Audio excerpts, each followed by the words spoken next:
What do Armageddon, King Solomon, the Pharaoh who oppressed the Israelites in Egypt, and one tiny hill in northern Israel all have in common? Welcome to the story of Megiddo, the crossroads of ancient empires, the battlefield of Revelation 16, and one of the most important archaeological sites in all the Bible. Today, we're talking about the ancient city of Megiddo.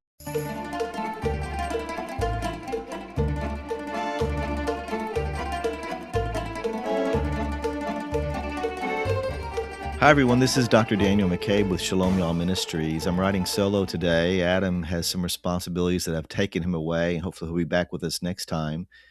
If you're a longtime listener to our podcast, sure appreciate it. We're glad that you join us regularly. Hope to hear from you, maybe even if you've got any comments or feedback. We'd love to hear from you. If you're new to our podcast, welcome. We're glad that you're here.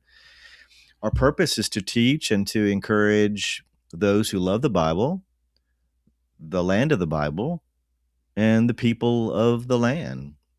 If you'd like to discover more of what we do, you can find us on Facebook at Shalom Y'all Ministries.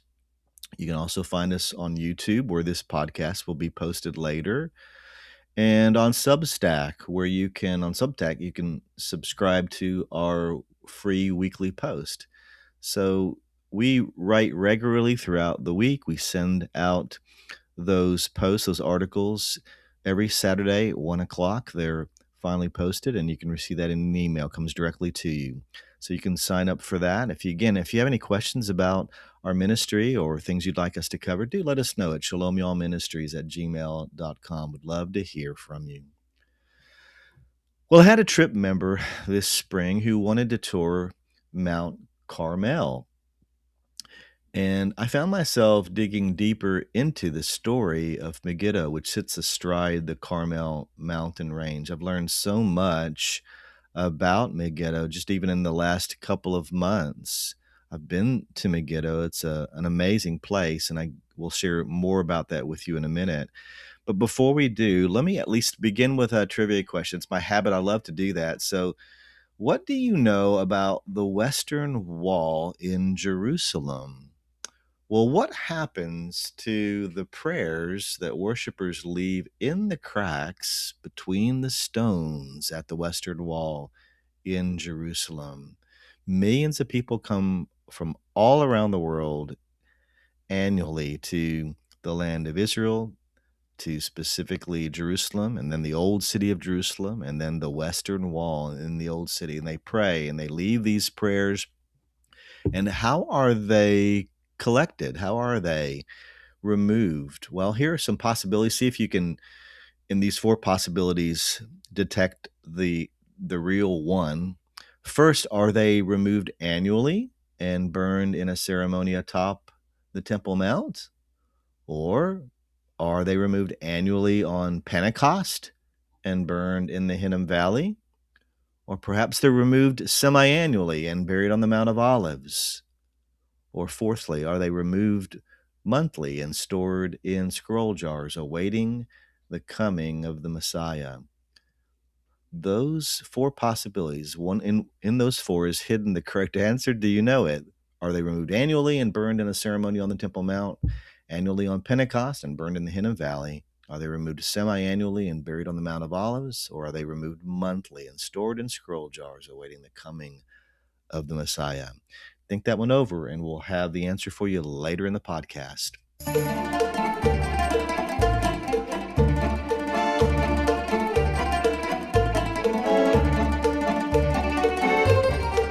Well, today, as I pick up the story of Megiddo, it's one that I'm really excited to share with you, the things I've learned. We're going to cover it in essentially four topics. First, we'll begin with a little history, and then we'll examine Megiddo in the Bible. And thirdly, we'll take a little audio tour of the site. And fourthly, I'll share three interesting archaeological discoveries related to Megiddo. But first, a little history. Do you recognize the name of Tutmos III of Egypt? That's the pharaoh whom yours truly identifies as the Pharaoh of the oppression and from whom Moses fled in Exodus chapter 2, verse 15. Well, this is not that story, but one even so that impacts biblical history. For in 1457 BC, while Moses is now enjoying quiet married life in Midian as a shepherd, 10 years before he'll be surprised by a burning bush in the wilderness that would lead to his returning to Egypt to lead the Israelites from freedom or into freedom, Tutmos III is marching toward a fortress town in Canaan called Megiddo. Now, Tutmos wants to expand his kingdom, but if he's going to do that, he's going to have to take Megiddo. It literally stands in his way. It's located strategically at an important pass through the Mount Carmel range. And if Megiddo falls, then the Egyptians would control the key highway that runs past Megiddo. It's known as the Way of the Sea. Maybe you know it as the Via Maris. And this is a highway over which armies and caravans have traveled since the dawn of time between the continents of Europe and Asia and the continent of Africa. Conquering Megiddo would lead to extraordinary wealth and power for Tutmos and the Egyptians. So much so that when Tutmos III's generals hesitated to issue the command for their soldiers to enter the narrow and dangerous route through the mountainous terrain that led to Megiddo, Pharaoh Tutmos famously charged them with these words, quote, "The capture of Megiddo is like the capture of 1,000 cities," end quote. So the soldiers braved the march, they besieged the city, and the city fell, thus dramatically reducing any threat of serious resistance to their newly acquired rule from any of the people living in the valley and the surrounding region. Well, from the heights of Megiddo, the victors looked out in absolute awe on the strikingly beautiful flatland to the northeast, known today as the Jezreel Valley. It's shaped like an arrowhead. It has arguably witnessed more battles than any other place on earth. Napoleon once quipped, quote, "All the armies of the world could maneuver on this plain," end quote. For whoever controlled this broad, strategically located valley controlled one of the greatest and most powerful intersections in the world. Today, Megiddo is a tell. A tell is a small hill or a mound that has built up over centuries, and that, when excavated, will reveal layer upon layer of past civilizations at location. In fact, 26, wow, that's a lot. 26 layers of ancient civilization have been identified at this site, dating from ancient times until shortly before the New Testament era, when the site was surprisingly abandoned and never rebuilt. Different groups of Canaanites held Megiddo as far back as 3000 BC. Then the Egyptians, of course, followed by other famous names and peoples, including General Joshua, under whom the land was assigned to the tribe of Manasseh, which would ultimately fail to hold it. And David held it for a while, and Solomon, Ahab, Omri, and then the Assyrians. One of my favorite writers, archaeologist James Murphy O'Connor, has called Megiddo, quote, "the royal box in one of the great theaters of history." And then he added this phrase, from time, immemorial armies have surged from the surrounding valleys to play their parts in the flat stage of the Jezreel Valley. Wow, what a dramatic but a very truthful way of describing this part of the world. Well, perhaps you know Tel Megiddo by its other name, Har Megiddo, which means the hill of Megiddo, which, when translated into the Greek language, transforms into Ar Armageddon, anticipating the final battle to end all battles. Revelation chapter 16, verses 14 and 16 states that, quote, "The kings of the earth and of the whole world will gather them to the battle of that great day of God Almighty. And they gathered them together to the place called in Hebrew Armageddon," end quote. Well, Megiddo's history is ultimately a story about the future of the world. The word Megiddo has been variously translated as, quote, "the hill of troops," or perhaps "the place of slaughter," a meaning that foreshadows a terrible time when the armies of the world will come against God's people and be defeated. To which I can only say, even so come, Lord Jesus, for we know, Lord, that you alone can bring peace to the world. And we do pray for the land of Israel that God would bring that peace sooner than later. Well, let's look at Megiddo in the Bible. Megiddo isn't exactly a household name in the Bible. You know, I used my search feature in my Bible software program, and when I put in Megiddo, I found only 12 total mentions of the city, all in the Old Testament, which 12, it's not a lot, but it did beat out Rome, which only had 9 mentions, but it still fell short of Jerusalem, which is mentioned a whopping 815 times in the Bible. Well, we're first introduced to Megiddo in Joshua 12:21 in a long, yawn-inspiring list of cities that Joshua defeated after entering the Promised Land. Megiddo is buried in that verse between the mention of the cities of Ta'anach and Kadesh. So I think we're forgiven if we didn't remember that verse. Megiddo is also described in Joshua 17:11 as hilly. That it is. And there's a water source nearby, according to Judges 5:19. And that's absolutely right. A spring still flows there today. So the picture begins to form. It's starting to make more sense that there'd be a settlement at the location because it's easy to defend and there's plenty of water to drink. Well, in Judges 127, we learn that the tribe of Manasseh failed to fully drive out the people of Megiddo with its satellite cities, showing that the Canaanites had slipped back into the area sometime after General Joshua's conquest and had maintained a presence there until the time of Deborah and Barak, who once again defeated the Canaanites in battle, according to Judges 5:19. The next time we encounter the city is populated with Israelites, having been transformed into a key administrative city by King Solomon, according to 1 Kings 4:12, and he expanded and strengthened it. So says 1 Kings 9:15. Two later Jewish kings, do you remember these names? Ahaziah and Josiah?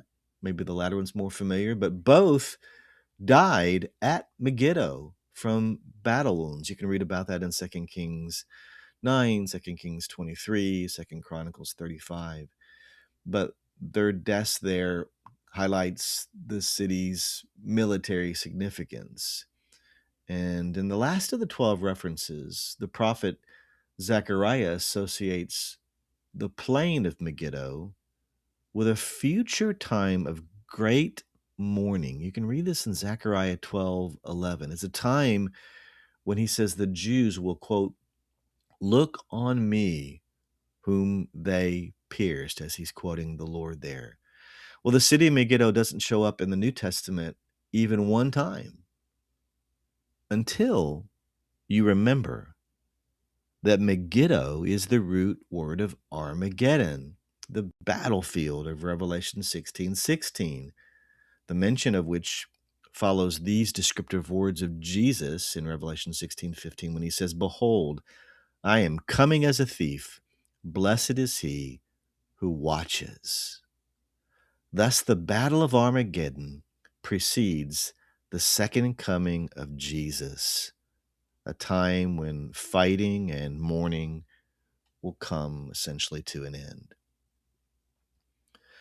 Well, let's transition now to the site. You know, one of my favorite travel guides, it lists hundreds of sites worth visiting in Israel, and then it awards 1 star for highly recommended sites.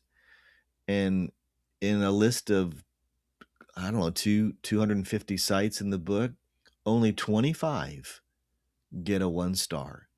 And you probably guessed it. Megiddo makes the cut, and for good reason. As I mentioned earlier, it's a stunning location astride the beautiful Carmel Mountain Range.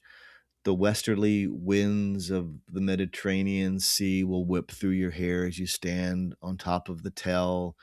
The fruitful Jezreel Valley sprawls out below you to the north and the east. And then if you turn around and look south, you'll see the heartland of Israel opening up before you. Well, as you leave the visitor center to enter the 125-acre ruins of the tell, you're going to first come to an ancient 4-chambered Canaanite gate, then to a later 6-chambered Israelite gate complex. Now, before you nod off at all this talk about long ago gates, don't miss this.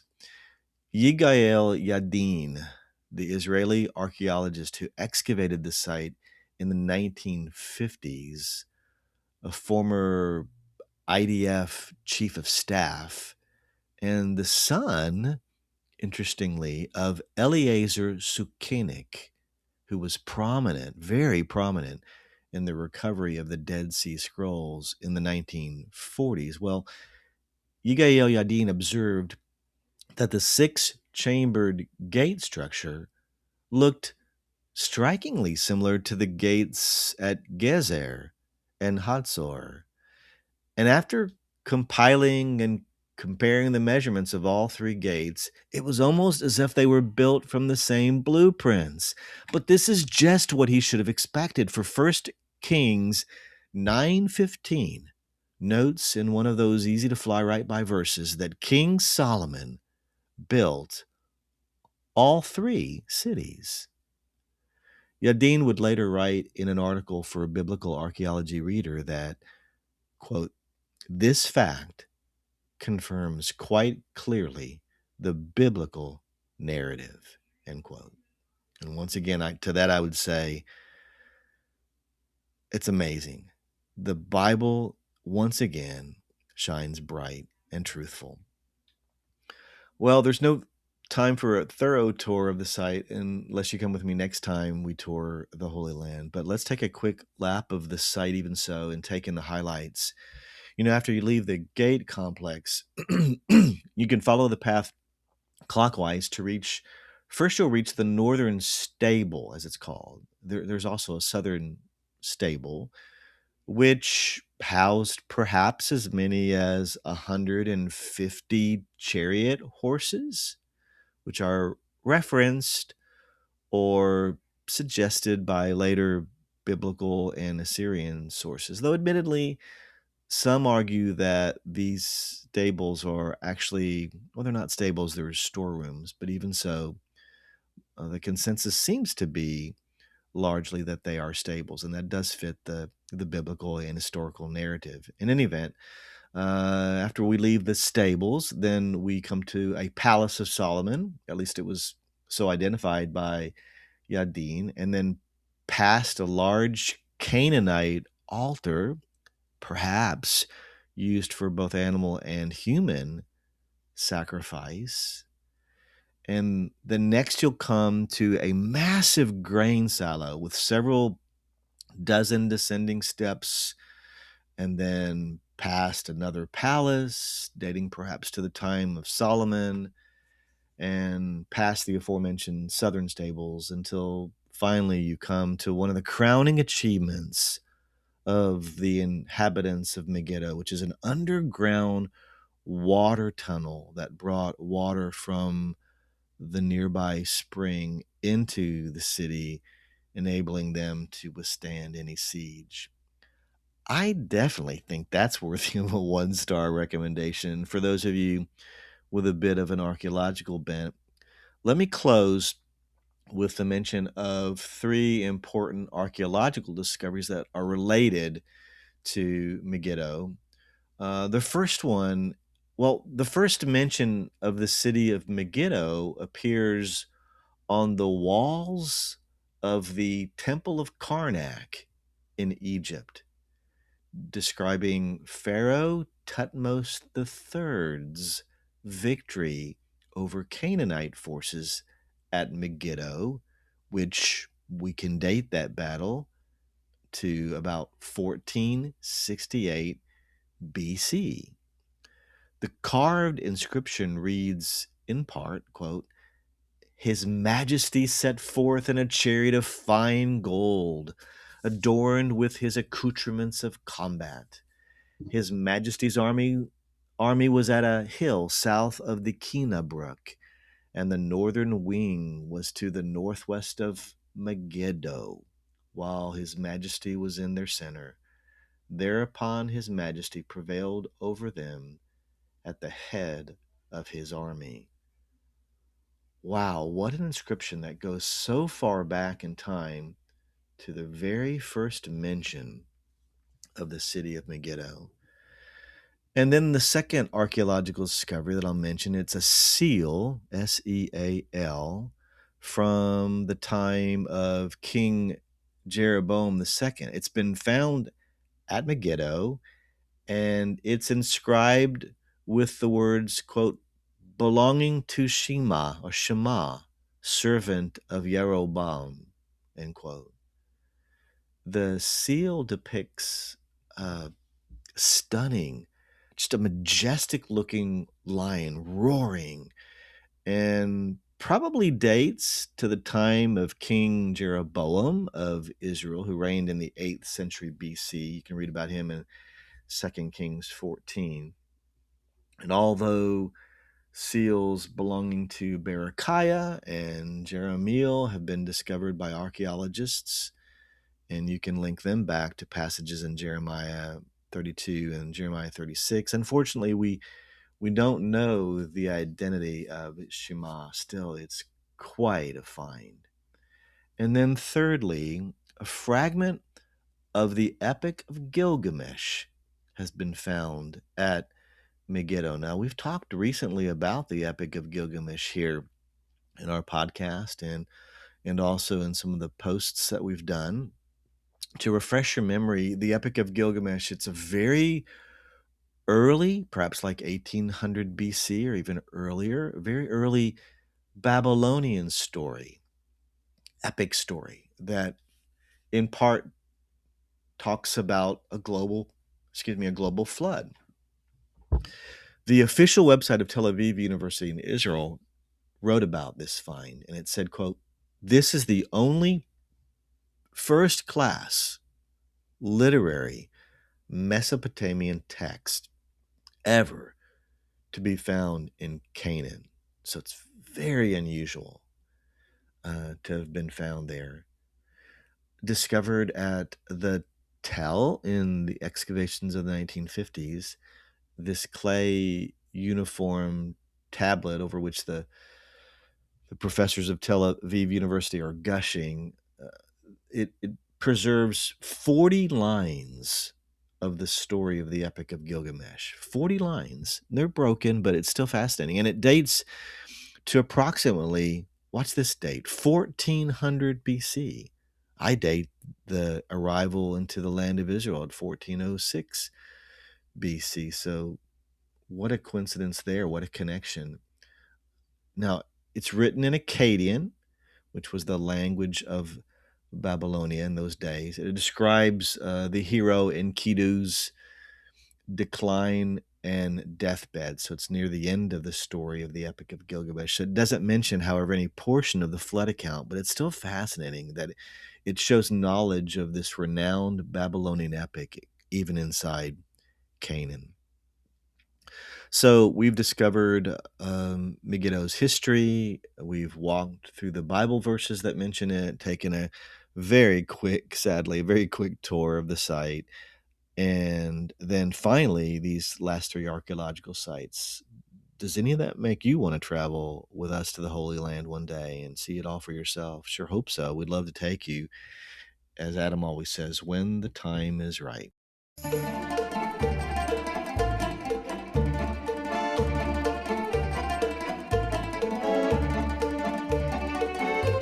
But let's return quickly to our trivia question from earlier. I asked, what happens to the prayers that worshipers leave in the cracks between the stones at the Western Wall in Jerusalem? Are they removed annually and burned in a ceremony atop the Temple Mount?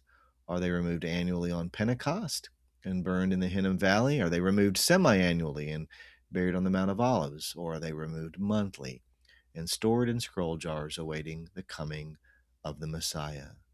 Well, do you know? They're removed semi-annually, every 6 months, and they're buried on the Mount of Olives. The Bible doesn't say anything about the Mount of Olives being connected to any other thing that I can think of with regards to burial or burning than the ashes of the red heifer. And maybe there's a connection there. Maybe that's the reason why they do that. Or maybe they simply bury them there because then they can sort of look out over the city of Jerusalem. I don't know, but they do it semi-annually right there on the Mount of Olives. There is a cemetery there, and I haven't done enough research to know exactly where they bury them up there, but it's quite a view. And maybe one day you, again, can join Adam and I or whoever you'd like to organize on a trip with you. We'd love to take you. And there's a beautiful overlook there on the Mount of Olives, and you can look out from the top there, and maybe you can get a sense, even in a little bit, from what I've tried to describe to you today of what that might be like. In any event, I love standing on the Mount of Olives and looking out over the city laid out before you, and love to stand there with you. Anyway, thanks for making it all the way to the end of this podcast. Oh, we're so glad you did. And if you have any questions or anything you'd like us to cover, just contact us at Shalom Y'all Ministries at gmail.com. No apostrophes or spaces. Shalom Y'all Ministries at gmail.com. Shalom, y'all.